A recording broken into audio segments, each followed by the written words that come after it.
Muy bien. Vamos a comenzar entonces con el laboratorio de microanatomía. Vamos a ver lo que son dos temas grandes, digamos, del laboratorio. Uno, que son las uniones intercelulares, y después vamos a ver el tejido epitelial, porque como el objetivo es ver tejido, ¿verdad? Para que las células se unan, necesitan tener estas uniones, ¿verdad? Cada una con sus características y lo que les permite, ¿verdad? Darle a los tejidos la estructura necesaria para cumplir sus funciones, ¿verdad? Entonces, ¿qué son las uniones intercelulares? Las uniones celulares son puntos de contacto entre las membranas plasmáticas de la célula. Entonces, estamos hablando que las zonas en las que una célula está contigua a otra, hay puntos en donde se unen y hay 5 tipos de uniones intercelulares, ¿verdad? Que ya lo vimos en la guía, ¿verdad? Son las uniones herméticas, la unión adherente, el cinturón de adhesión que forma la unión adherente, ¿verdad? Las desmosomas, los semidesmosomas y la unión comunicante. Entonces, esos son los tipos de uniones entre membranas, ¿verdad? Ustedes pueden ver que aquí estamos hablando de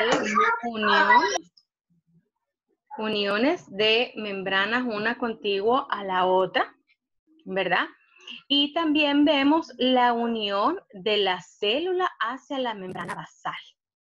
Entonces, los puntos de unión permiten que las células se unan y también que se adhieran a la membrana basal, con lo cual ellas permanecen fijas, ¿verdad? Y también pueden recibir los nutrientes necesarios. Muy bien. Acuérdense que en el caso de las células epiteliales, casi no hay matriz extracelular entre ellas, ¿verdad? Entonces, las uniones ayudan a unir esas dos membranas. Y en el caso de también las fibras musculares y las fibras nerviosas necesitan de la presencia de esas uniones para comunicarse entre sí y también para llevar a cabo la contracción. Acordémonos que estas uniones herméticas no van a estar en el tejido conectivo, ¿verdad? Sino, como ya les expliqué, en el epitelial, el muscular y el nervioso. Muy bien. La primera unión, el tipo de unión son las uniones herméticas, ¿verdad? Esta es, acuérdense que también se llaman uniones estrechas o también se llama occludens. Las pueden así leer en otra literatura. Estas uniones, su característica es que forman redes, ¿verdad? Ustedes pueden ver cómo las proteínas se van enlazando unas con otras y forman una red. Entonces forman una red de proteínas transmembrana. Ustedes pueden ver aquí en esta zona, ¿verdad? Cómo las proteínas atraviesan las dos membranas y las unen, las sellan. Entonces dice que forman puntos de adhesión entre una célula y otra. Entonces, ¿qué es lo que sucede? Que esto permite tener diferentes moléculas a ambos lados o a los polos, por así decirlo, de la célula. O sea que las moléculas que están en un extremo de la célula no son las mismas que las que van a estar en el otro extremo de la célula. Entonces separa las moléculas que pueden haber hacia cada uno de los lados de la célula. Entonces eso mantiene las diferentes diferencias en las concentraciones de las moléculas pequeñas. Y esto ayuda a sellar las células del epitelio, ¿verdad? Entonces, ¿para qué sirve esa red? Bueno, primero es que se sellan las membranas plasmáticas. Esto es un sello, ¿verdad? Que hace que no pasen moléculas en el espacio extracelular de arriba hacia abajo, ¿verdad? Entonces llega a ser una barrera impermeable, dice. O a veces puede ser semipermeable. Y segundo, que actúan como barrera dentro de la misma bicapa lipídica. Si ustedes ven, no solo es la barrera entre un espacio y otro, sino que también en la bicapa lipídica, ¿verdad? Por ejemplo, los iones que pasan por aquí, pues no son los mismos que van a pasar por aquí, ¿verdad? Entonces llega a ser como barrera dentro de la misma membrana, ¿verdad? Restringe la difusión libre. Eso dice que le da cierta polaridad a la célula, porque la distribución de iones que pasan a través de la célula llegan a ser diferentes. Esto será importante cuando, por ejemplo, veamos en el caso de la absorción de los nutrientes, ¿verdad? Esa distribución desigual siempre es importante para que puedan mantenerse los mecanismos de transporte o de difusión. ¿Qué tejidos tienen esta red o estas uniones herméticas? Los tejidos que los poseen son el estómago, el intestino, la vejiga. ¿Verdad? Entonces ustedes saben que estos órganos, en el interior hueco de esos órganos, hay líquidos que no deben atravesar las células. Entonces, por eso estas uniones herméticas evitan que tanto el jugo gástrico como la orina atraviesen los tejidos. Muy bien. El siguiente tipo de unión, esa lo mencionamos, son las uniones de adherencia o la unión adherente. Acordémonos que en este tejido es que hay una placa que es una capa densa, que es esta celeste, ¿verdad? De glucoproteínas. Son glucoproteínas transmembrana, que están unidos a microfilamentos de actina, ¿verdad? Aquí los tenemos, que en el caso, la placa densa se forma, ¿verdad? Por la unión de los microfilamentos de actina, que son como estas rayitas más oscuritas. Acuérdense que del citoesqueleto son los más pequeños, ¿verdad? Y están unidos a una proteína que son las caderinas, una glucoproteína transmembrana que son las caderinas. Entonces, si ustedes notan, la placa se ubica a cada lado de las membranas adyacentes y la única que atraviesa la membrana es la glucoproteína, la caderina. Entonces, así une como un cinturón, si ustedes ven, y si ustedes se recuerdan en la primera imagen que vimos, ese cinturón rodea a todos los bordes de la célula. Vamos a regresar así rápidamente para que veamos bien ese cinturón de adhesión. Aquí lo tenemos. Entonces, si ustedes notan esa placa, que es esta que tenemos acá, la placa, que es la unión adherente, va rodeando toda la célula, ¿verdad? Entonces, por eso es que se llama cinturón de adhesión. Entonces, acordémonos qué proteína es la que lo conforma. Son las proteínas caderina, ¿verdad? Y que la placa está formada, ¿verdad? También por la unión de los filamentos de actina. Muy bien. Vamos a la... Sí, la voy a subir, la estoy grabando la presentación y la voy a subir, claro que sí. Vamos al siguiente tipo de unión, aunque todo lo que estoy diciendo ustedes ya lo tienen en su material, ¿verdad? Y ustedes tienen estas imágenes también. El siguiente tipo de unión son los desmosomas, ¿verdad? Estos son como puntos de adhesión, ¿verdad? Son como puntos, dice, de soldadura, ¿verdad? Son uniones focales. Si ustedes ven, se restringen en un solo sitio de la célula. Y ustedes ven que están formados, ¿verdad? Siempre está la glucoproteína, ¿verdad? Está formado por una placa de glucoproteínas transmembrana, que es la caderina, ¿verdad? Que es la verde. Pero en ese caso, la placa está unida a filamentos intermedios de queratina. Esa es la diferencia, que la unión adherente está unida a filamentos de miosina, que son más delgaditos. Y en este caso son filamentos intermedios de caderina. Entonces, ¿cómo los van a identificar? Porque acuérdense que la idea es que ustedes van a ver la imagen y viendo la imagen ustedes tienen que identificar qué tipo de unión es. Entonces, como no es algo que atraviese toda la célula, primero no es una red, entonces no puede ser el primer tipo que vimos porque no es una unión estrecha. Ahora, no puede ser una unión adherente porque solo es un circulito, solo es un punto.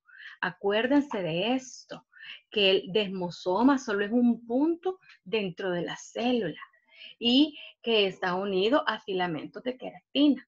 Entonces, como no abarca toda la membrana, porque como no va a través de toda la membrana, entonces por eso yo puedo descartar uno del otro. Y la glucoproteína es caderina, igual que en las uniones de adherencia. Ahora, ¿cuáles? Estos desmosomas están ubicados entre células de órganos que producen contracciones. Por ejemplo, las células del músculo cardíaco. También entre las células epiteliales. Dice que están unidas fuertemente por desmosomas, los tejidos epiteliales asociados al corazón también. Y recuerden, ¿verdad? Que estos son similares a botones. O sea, que es una pequeña zona redondeada la que conforma el desmosoma. Ahora veamos el otro tipo, que es el hemidesmosoma, ¿verdad? Como es hemi, acuérdense, esa palabra significa que es la mitad, ¿verdad? Es un medio desmosoma, porque es la mitad. Y la otra diferencia con el hemidesmosoma es lo que une. Si ustedes notan aquí, ¿por qué no sale las dos membranas rosadas? Porque la membrana rosada identifica células.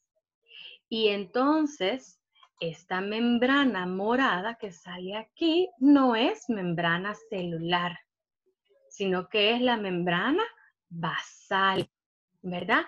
Es la base del tejido epitelial y que ya abajo de ese tejido epitelial va a haber otro tejido, ¿verdad? Esa es una diferencia, que la unión se da entre la membrana celular y la membrana basal. Por eso una es rosadita y una es moradita. La otra diferencia es que la glucoproteína es diferente.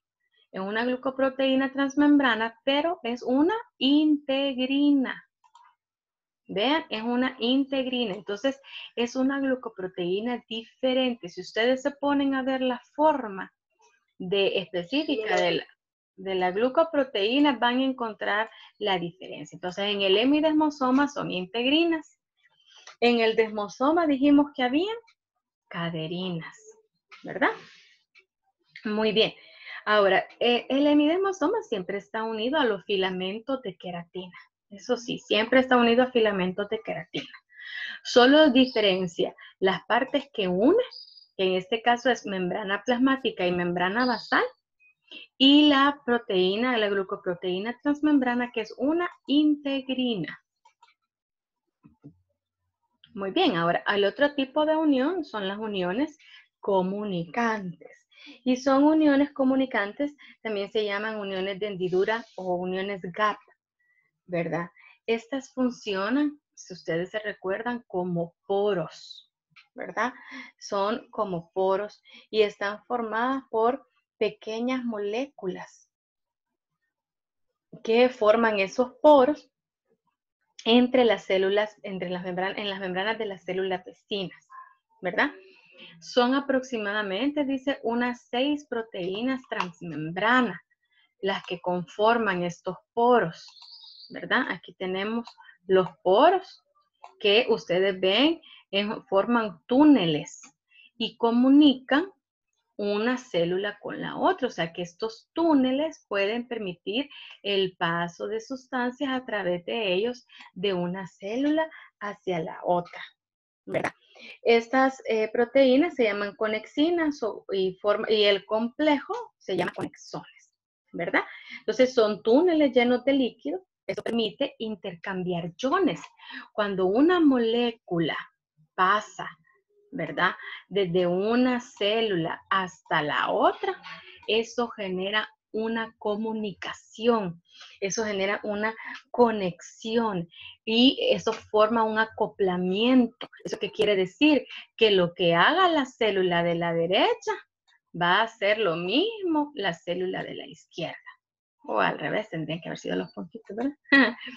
Muy bien. Estas uniones son importantes para coordinar, para acciones coordinadas. Por ejemplo, para transmitir impulsos eléctricos, para que las células funcionen al mismo tiempo y se contraigan al mismo tiempo, ¿verdad? También pueden estar en el tejido del cristalino y la córnea del ojo. Y dice que hay conexinas en casi todos los tejidos, menos en los glóbulos rojos. Y dice, y el músculo esquelético, ¿verdad? Está dijimos en el tejido nervioso y en todos los demás tejidos. Muy bien. Veamos entonces el siguiente tipo. Perdón. Así terminamos lo que son los tipos de unión entre las células. Ahora vamos a pasar al tejido epitelial, ¿verdad? Vamos a ver cómo se clasifica, las características de cada tipo de tejido y dónde se localiza, ¿verdad? Cada una de estas cosas es importante que ustedes la identifiquen por tejido. Vamos a ver cuáles son los diferentes tipos de epitelio de acuerdo a su estructura. Ya vimos que tienen el nombre de acuerdo al tipo de célula, ¿verdad? Y cuántas capas tienen. Y también su localización. Tenemos que ver en dónde se encuentra cada tejido. Vamos a comparar la forma de las diferentes células de los tejidos epiteliales y también el epitelio glandular, que es epitelial, ¿verdad? Vamos a clasificarlo según su estructura, su forma y la forma de distribución de su secreción. Ok, entonces aquí tenemos un ejemplo de tejido epitelial, ¿verdad? ¿Cuáles son sus características? La primera característica es que las células son bien contiguas. ¿Eso qué quiere decir? Que están bien pegaditas unas de las otras y están unidas estrechamente. Miren, si ustedes notan a esta presentación, ¿verdad? Tiene la palabra contiguo en rojo y aquí está el circulito en rojo porque señala esa característica, que son células contiguas. Lo otro es que estas celulitas forman láminas o capas, o sea que se disponen una a la par de la otra y forman grandes grupos, ¿verdad? Formando láminas o capas. Lo otro es que también cubren la parte externa de órganos y estructuras del cuerpo. Ahí, por ejemplo, acordémonos que ahí está la piel, ¿verdad? Cubre todo el cuerpo por fuera. También acuérdense de la mucosa, ¿verdad? Por eso dice que tapizan las cavidades de la mucosa de la nariz, la mucosa de la boca. Todas esas son cavidades que están recubiertas por tejidos epiteliales y también forman conductos, tapizan conductos. Entonces ustedes pueden ver allí en el conducto,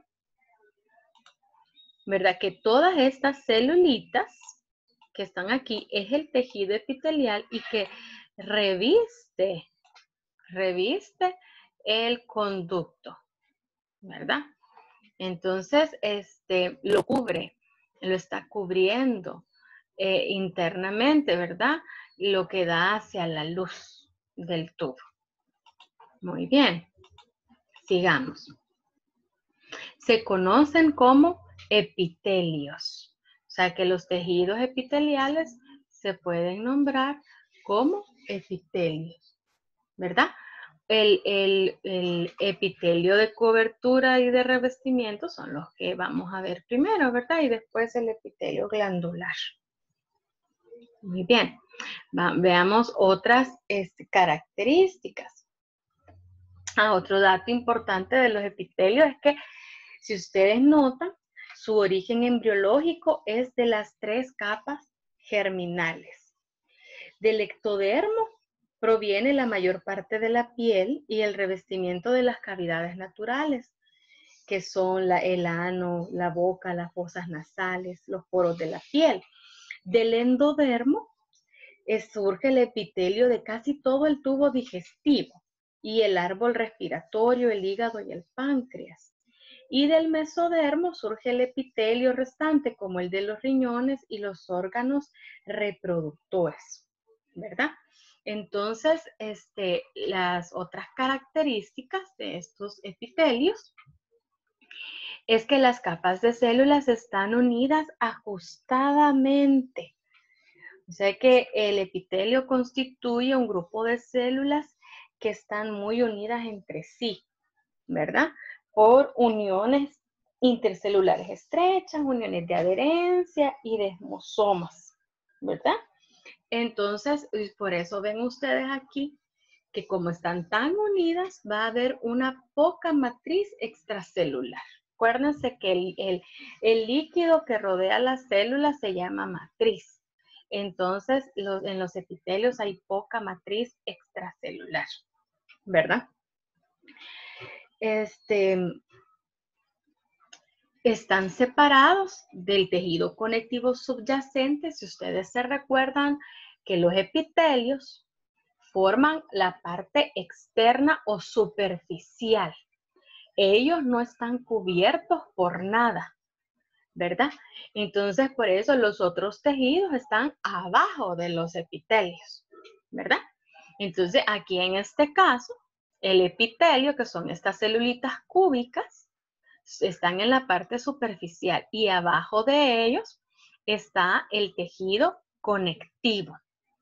Y la unión entre los dos tejidos está formado por la membrana basal. ¿Se recuerdan que esa membrana basal, verdad, está compuesta de 2 partes, ¿verdad?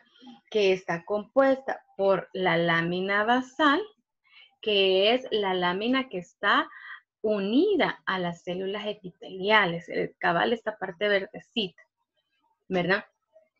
Y que la forman las células epiteliales, ¿verdad? Y la otra parte es la lámina reticular, que es la zona de la membrana basal que está contigua al tejido conectivo, ¿verdad? Que la lámina reticular está compuesta de fibras de colágeno tipo 1 y tipo 2. Y recordémonos que las células epiteliales están unidas a la membrana basal por los hemidesmosomas, ¿verdad? Ok.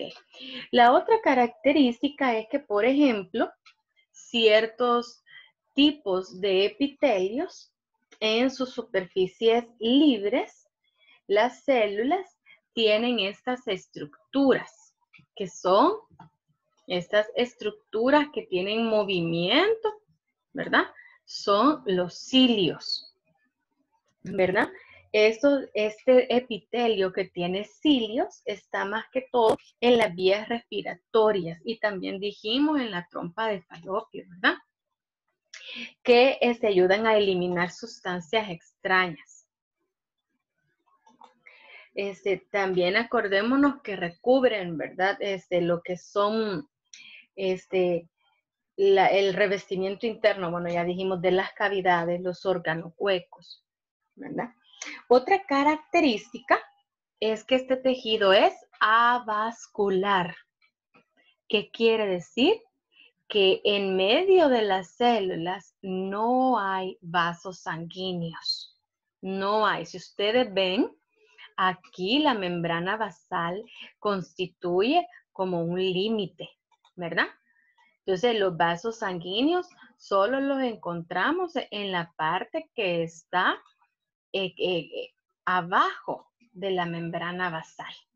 Pero ya en el tejido epitelial no hay vasos sanguíneos. Por eso es un tejido avascular.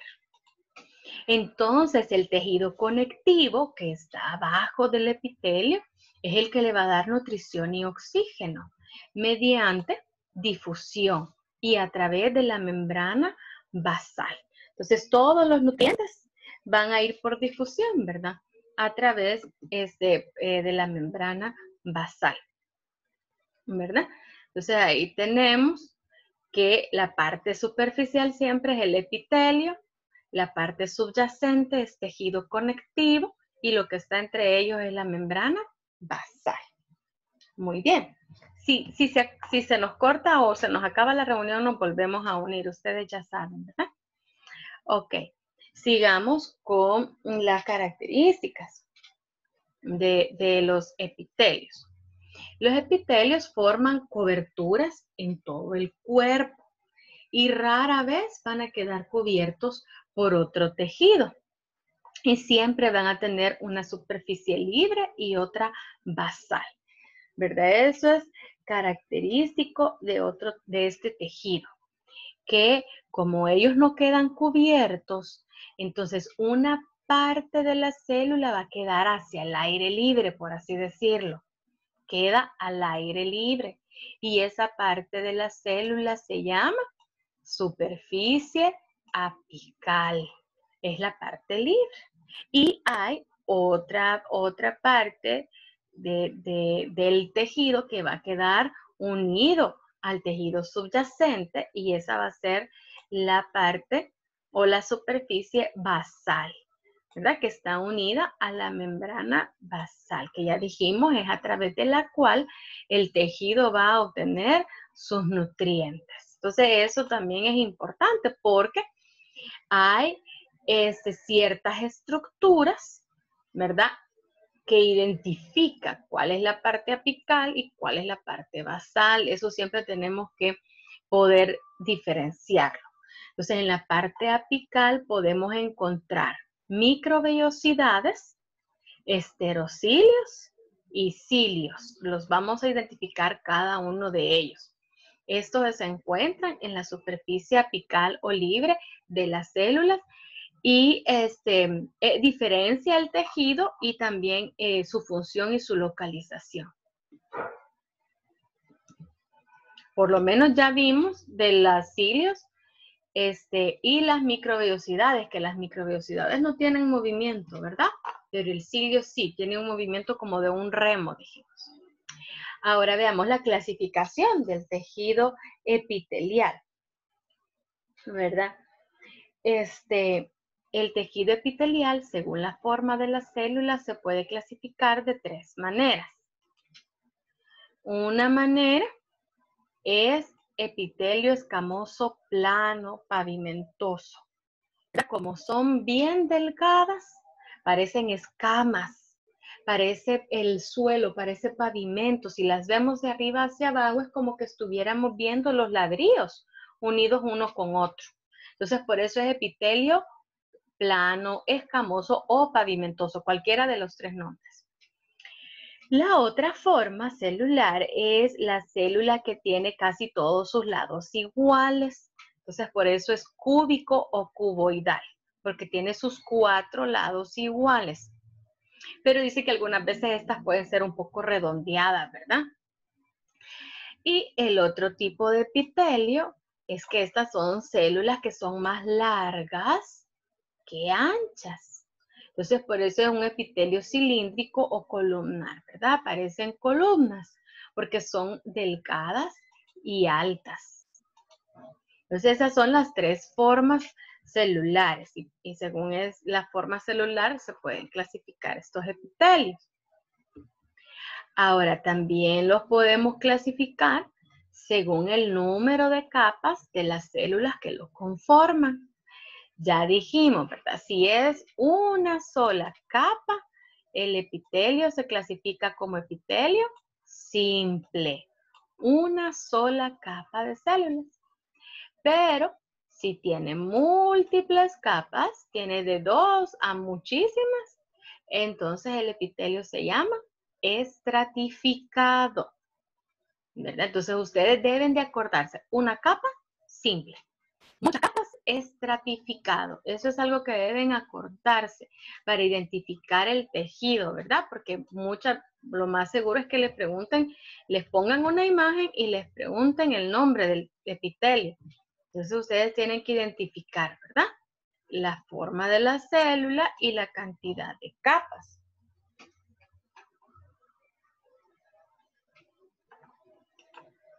Sigamos.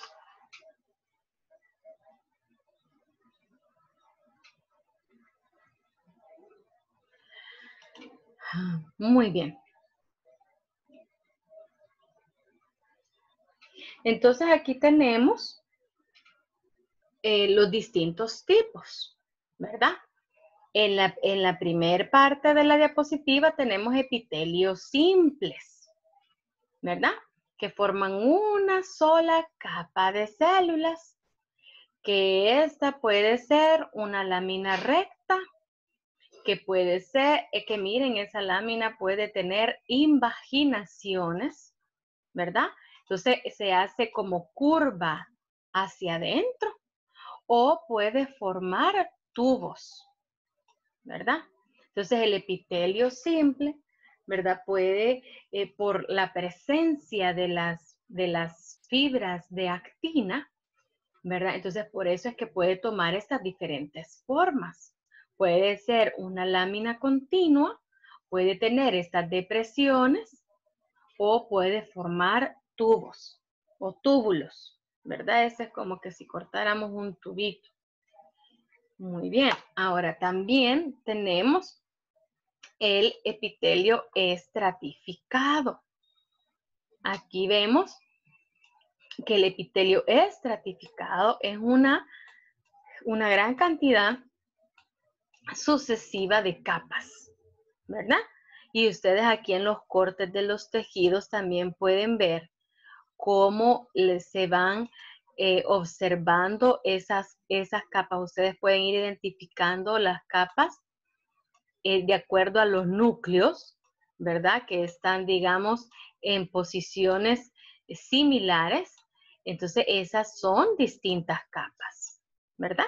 Entonces, aquí estamos observando que las células están en múltiples capas, que lo que pasa es que cuando van subiendo, se van aplanando en este caso, ¿verdad? Pero aquí tenemos múltiples capas de tejido. Entonces, este es un epitelio estratificado, como el que está recubriendo la vagina, ¿verdad? Es un conducto. Y el que está recubriendo la boca, ¿verdad? Son mucosas, entonces son tejidos epiteliales. Muy bien. Aquí está identificando la invaginación, ¿verdad? Que los tejidos estratificados hay que recordar que su nombre va a depender de la forma de las células de la última capa, de la capa que está en la zona apical. Entonces, dependiendo de cómo veamos esas células, así va a ser el nombre. Entonces, en este caso, las flechitas verdes están indicando el mismo tipo de tejido, porque miren, si la vemos desde arriba, parece como un suelo, ¿verdad? Parecen células delgadas. Y si la vemos aquí, un corte transversal o que la vemos como de lado, vemos también que la célula es muy delgadita. Entonces, por eso sería un epitelio estratificado pavimentoso o plano estratificado.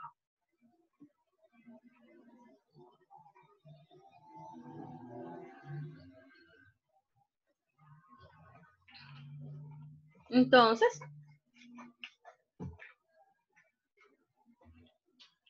tenemos, permítanme que aquí no sé si me habré saltado una diapositiva. No, pues no. Pensé que seguiríamos con las con el epitelio plano, ¿verdad? Pero es el epitelio, al parecer, el epitelio estratificado.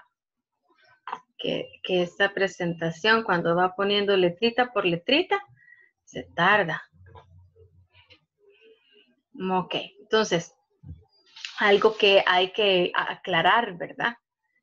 Para identificar un epitelio estratificado, primero sabemos que tiene una gran cantidad de capas y las células tienen múltiples formas en cada una de esas capas.